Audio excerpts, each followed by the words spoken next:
Since taking office, what would you consider to be the major challenges that you've had to overcome, and what solutions are you bringing to the table? It's a difficult question, though. But the major challenges when I came in the office, the first one, as you said rightly, that I was the first female in East Africa to be the president, and Tanzania particularly. So the first challenge was a trust, to make people of Tanzania have a trust on me that I can deliver, I can run the country the same way men did. So that was my major challenge, and so I had to prove to them that yes, I can do it, women can do it. Women can never fail. And I think within the course of 1 year, I've shown the women power that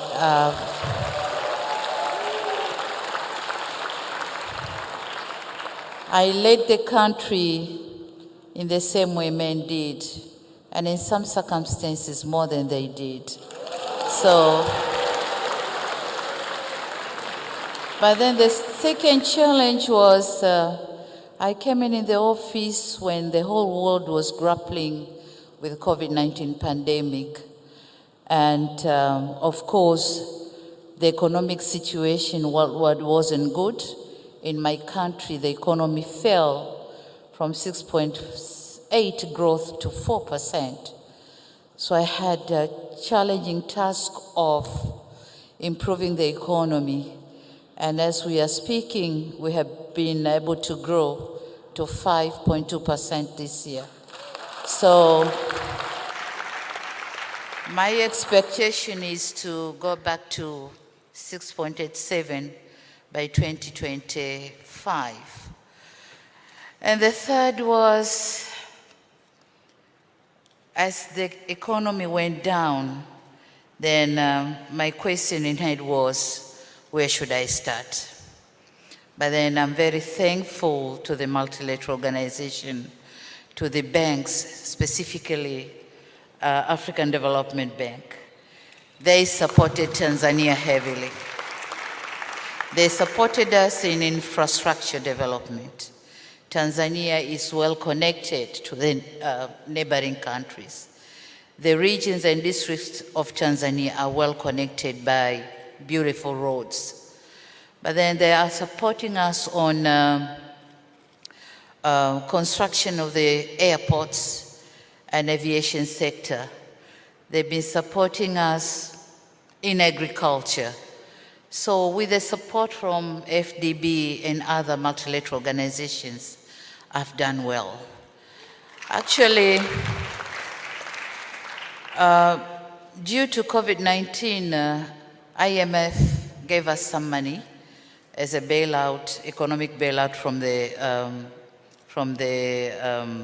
COVID-19 pandemic. And then I think most of the countries used that money for purchasing of sanitizer and those items required for COVID-19. But for me, I thought COVID-19 means the decongestion of the students in the classroom. Our classrooms had 100 to 120 pupils in one classroom. So I've been able to decongest them, and now I'm having 45 to 50 in one classroom. But then I thought COVID means availability of water.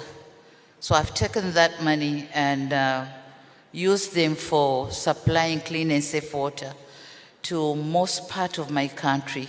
And when I came in, the availability of water was about 72%, and I've moved to around close to 80%.